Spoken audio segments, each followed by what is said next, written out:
कराग्रे वस्ते लक्ष्मी कर मध्ये सरस्वती कर मूले तु गोविंदा प्रभाते कर दर्शनम।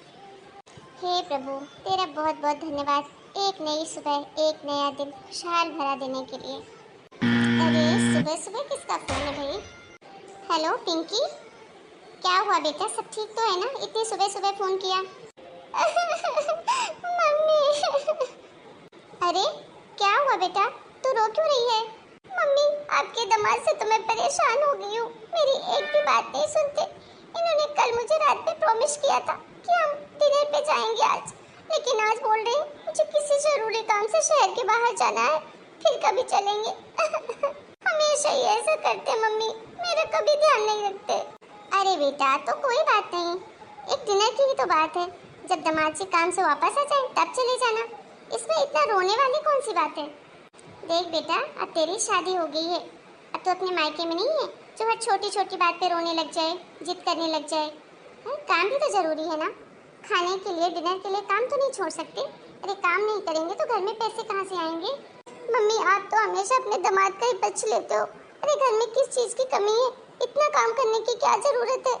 एक बार नहीं जाएंगे तो क्या हो जाएगा मम्मी? ऐसा नहीं कहते बेटा, काम तो पूजा है, पूजा। अरे काम को अगर भगवान की पूजा की तरह करोगे तो ही वो बरकत देती है। और तेरे ससुराल वालों ने खूब धन दौलत और पैसा कमाया है, ऐसा नहीं किसी पैसे काम चोरी करके, कड़ी मेहनत करके, समझी? चल अब रोना बंद कर। सुबह सुबह डरा ही दी थी, पता नहीं क्या हो गया, पागली छोकरी कहीं की। अरे डिनर पे जाने के लिए कोई सुबह सुबह ऐसे रोता है क्या? अरे सुबह सुबह उठ, अच्छे मन से नहा धो, घर में पूजा पाठ कर, काम तो तुझे कुछ है नहीं है, बस वही फालतू की डिमांडें करती रहती है। चल रखती हूँ, मुझे मॉर्निंग वॉक के लिए जाना है, और तू भी नहा धो के पूजा पाठ कर ले। ठीक है मम्मी, बाय। अरे पिंकी की मम्मी, आज मॉर्निंग वॉक के लिए नहीं जाना है क्या? अरे जाना क्यों नहीं है जी, मैं तो बस आ ही रही थी कि आपकी लाडली बेटी पिंकी का फोन आ गया। इतनी सुबह सुबह? सब ठीक तो है ना वहाँ? अरे सब ठीक है, आप जानते नहीं हैं क्या अपनी बेटी को, छोटी छोटी बातों पे जिद करके बैठ जाती है। अब बोल रही थी कि उसको डिनर के लिए दामाद जी ने प्रॉमिस किया था, अब उसको आज डिनर पे नहीं ले जा रहे हैं, वो काम से कहीं बाहर जा रहे हैं, इसलिए रो रही थी, शिकायत करने रही थी। ये लड़की भी ना, पता नहीं कब इसको अकल आएगी। अरे शादी हो गई है। वही तो। अच्छा खैर आप ये बताओ, आपने ये सुबह सुबह चश्मा क्यों लगा रखा है? आज तक चश्मा लगा के जाओगे मॉर्निंग वॉक पे? क्या करूँ यार, आँख में इन्फेक्शन हो गया है, इसलिए बिना वॉक के तो रह नहीं सकता, और आँख में चश्मा लगा लिया। कहीं आँख में अभी हवा लगेगी तो और तकलीफ होगी, इसीलिए। अच्छा चलो, सब लोग निकल ही गए होंगे, आज अकेले ही जाना पड़ेगा हम दोनों को। हाँ जी चलिए। सुनिए जी, पिंकी को आए हुए 2 महीने हो गए हैं, बहुत मन कर रहा है उससे मिलने का। नहीं पिंकी की माँ, अभी उसकी नई नई शादी हुई है, ऐसे बार बार बेटी को घर बुलाना अच्छी बात नहीं है। उसको पहले अपने ससुराल में अच्छे से सेटल होने दो, उसके बाद जब जी चाहे आती जाती रहेगी। बात तो आप सही कह रहे हैं जी, पर क्या करूँ, माँ हूँ, मन ही नहीं मानता। एक तो उस दिन के बाद से उसने फ़ोन भी नहीं लगाया, लगाती भी बेचारी कैसे, मैंने उसको डांट दिया। देख पिंकी की माँ, एक बात तुझे मैं अच्छे से समझा दूँ, कभी अपनी ममता के आगे ना कमजोर मत पड़ना, और बेटी को कभी गलत शिक्षा मत देना कि जिससे उसका घर परिवार टूट जाए। भले ही तुझे थोड़ा कठोर बनना पड़े, लेकिन अपनी बेटी को सही रास्ता दिखाना। हाँ जी, मैं पूरी कोशिश। अरे किसका फ़ोन आया? अरे पिंकी का फ़ोन। हेलो बेटा, अभी बस मैं और तेरे पापा तेरे बारे में ही बात कर रहे थे, कैसी है तू? मम्मी, मुझे यहाँ नहीं रहना है। अरे अब क्या हुआ, क्यों रोने लग गई? मम्मी, मैं तुम्हारे दामाद से बहुत परेशान हो गई हूँ, और अब मैं इनके साथ एक दिन भी नहीं रहना चाहती। अरे हाँ ठीक है, पहले ये तो बता कि हुआ क्या है, क्यों इतना परेशान हो रही है? मम्मी देखो, मैंने आपको बताया था ना, मुझे डिनर पे भी नहीं ले गए, और मूवी दिखाने का बोला था वो भी नहीं ले गए, शॉपिंग पे भी नहीं ले गए। मेरे साथ तो कहीं जाते ही नहीं है मम्मी, मैं सारा दिन घर में अकेले क्या करूं? अरे तो तू अकेली क्यों है? अरे तेरा भरा पूरा परिवार है, जॉइंट फैमिली है तेरी, सास ससुर जेठ जेठानी सब तो है। हाँ अब बोल रही है अकेली है। अरे मम्मी, तो क्या मैं उनके साथ घूमने जाऊं पति को छोड़ के? क्यों क्यों नहीं जा सकती? अरे वो तेरे परिवार वाले हैं, जरूरी है कि हर जगह पति के साथ ही जाए? अगर पति काम में बिजी है तो क्या कर सकते हैं? मम्मी आप तो रहने ही दो, आप जब देखो मुझे ही सुना के चुप करा देते हो। आप पापा से मेरी बात करवाओ। क्या बात करनी है तुझे पापा से? आप पापा को फोन दो पहले। अच्छा रुक, मैं स्पीकर पे फोन रख रही हूँ और बात कर पापा से। हेलो। हाँ पिंकी बेटा, पापा मैं अब यहाँ और नहीं रहना चाहती, मैं बहुत परेशान हूँ पापा। अरे बेटा, ऐसी क्या बात हो गई है?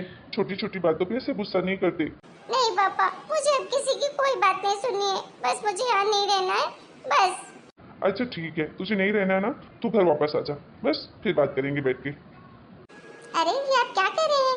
बेटी को ससुराल से मायके आने के लिए ऐसे कैसे बोल रहे हैं? तू आ जा बेटा, हम तेरा इंतजार करेंगे, ठीक है? ओके पापा, थैंक यू। ये क्या किया आपने?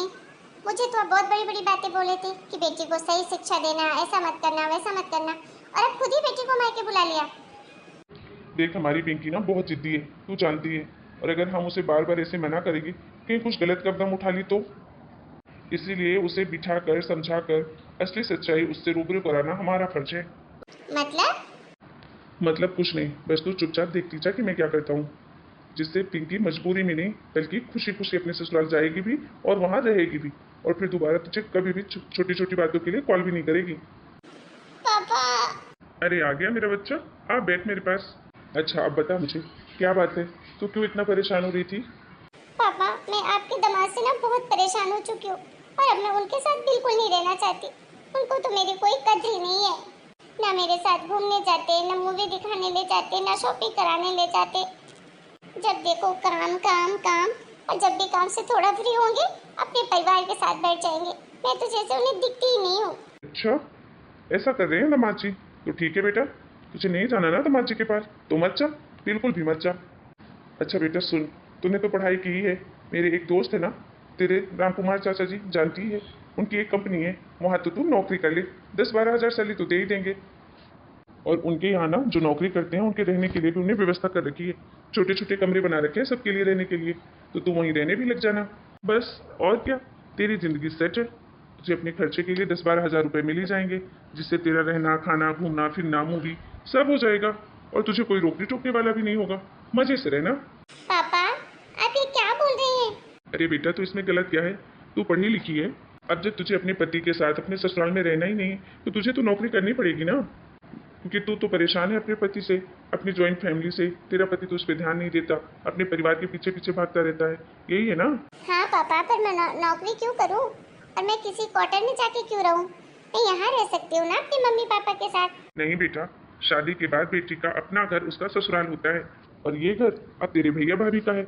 अगर तू जॉइंट फैमिली के साथ नहीं रहना चाहती तो तू ही बता तेरी भाभी कैसे रहेगी। इसीलिए बेटा बुरा मत मानना, तुझे अगर फ्री की ज़िंदगी जीनी है, ऐशो आराम मनमर्जी की ज़िंदगी जीनी है, तो अपनी नौकरी कर और जाकर वहीं रह, कोई रोक टोक नहीं करेगा।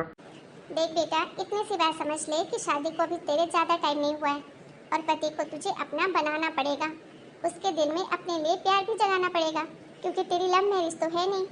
हाँ, और रही बात परिवार वालों की, तो बेटा तू सोचना, तू अपने मम्मी पापा भैया से कितना प्यार करती है, तो वो प्यार तो तेरा पति भी अपने परिवार वालों से करेगा ना, इसमें गलत क्या है? देख बेटा, शादी के बाद की जिंदगी उसकी ससुराल की होती है बेटी की, किसी के भी माँ बाप जिंदगी भर अपनी बेटी को नहीं रख सकते, अगर रख चुके होते तो ये शादी करने की नौबत ही नहीं आती। हाँ, इतना तो तू समझदार हो ही गई है ना, अब तो कोई छोटी बच्ची तो है नहीं। अरे लड़की की शादी माँ बाप क्यों करते हैं? ताकि वो जाके अपनी एक नई गृहस्थी बसाए और उसमें खुश रहे, और उसको कभी किसी के सामने ना तो झुकना पड़े और ना हाथ फैलाना पड़े। जिंदगी की यही सच्चाई है बेटा, जिस दिन तू अपना पति अपना ससुराल छोड़ देगी ना, उस दिन तेरे मायके तो क्या, दुनिया के हर घर के दरवाजे तेरे लिए बंद हो जाएंगे। और वैसे भी तेरे पति और तेरे ससुराल में तुझे कोई दुख तकलीफ नहीं है। अगर ऐसी कोई बात होती तो हम जरूर बात करते। अब तू ये बचकाने छोटी छोटी आदतें छोड़ और अच्छे से अपनी घर गृहस्थी पर ध्यान दे, और अपने पति के साथ खुशी खुशी जिंदगी बिता। अगर तेरा पति खुश रहेगा, तू खुश रहेगी, तो पूरी दुनिया तेरे लिए आग बिछा के बैठी रहेगी, हम भी तेरे रिश्तेदार भी। लेकिन अगर तू अपना ससुराल ही छोड़ देगी तो समझ ले पूरी दुनिया ने तुझसे नाता तोड़ लिया। बेटी, जिंदगी की यही सच्चाई है लड़की जात की। देख बेटा, माँ बाप होने के नाते हमारा जो फर्ज था वो हमने पूरा किया, तुझे पढ़ाया लिखाया, तेरी अच्छे घर में शादी की, लेकिन अगर तू अब उस गृहस्थी को नहीं संभाल पा रही बेटा, तो हम भी इस बुढ़ापे में और कुछ नहीं कर सकते तेरे लिए। फैसला तुझे करना है कि आगे की जिंदगी तुझे अपने पति परिवार के साथ गुजारनी है या फिर अकेले नौकरी करके। नहीं पापा, मैं अपने पति के पास और अपने ससुराल वापस चली जाऊंगी, और मैं अपनी गृहस्थी को अच्छे से खुशहाल करके रखूंगी। थैंक यू मम्मी पापा, मुझे अपनी जिंदगी की सच्चाई बताने के लिए और मुझे सही रास्ता दिखाने के लिए भी। क्यों दोस्तों, एक बात तो जरूर कहना चाहूँगी कि जितने अच्छे मम्मी पापा मुझे मिले हैं, मैं तो यही चाहूँगी कि हर बेटी के माँ बाप ऐसे ही हों, जो अपनी बेटी की गलती होने पर उसका सपोर्ट ना कर कर बल्कि उसे सही रास्ता दिखाएं और उसके घर गृहस्थी भी बचाने में उसकी मदद करें। तो दोस्तों, आपको हमारी आज की कहानी कैसी लगी हमें कमेंट करके ज़रूर बताइए। और हाँ दोस्तों, अगर आपके पास भी कोई स्टोरी है और आप उस पर वीडियो बनवाना चाहते हैं तो आप हमारी मेल आईडी या फिर हमारे कमेंट सेक्शन में पिन करें, हम आपको ज़रूर कांटेक्ट करेंगे और आपके द्वारा बताई गई स्टोरी पर हम फुल एपिसोड ज़रूर बनाएंगे। तो फिर मिलते हैं, तब तक के लिए आप सभी को बहुत बहुत धन्यवाद।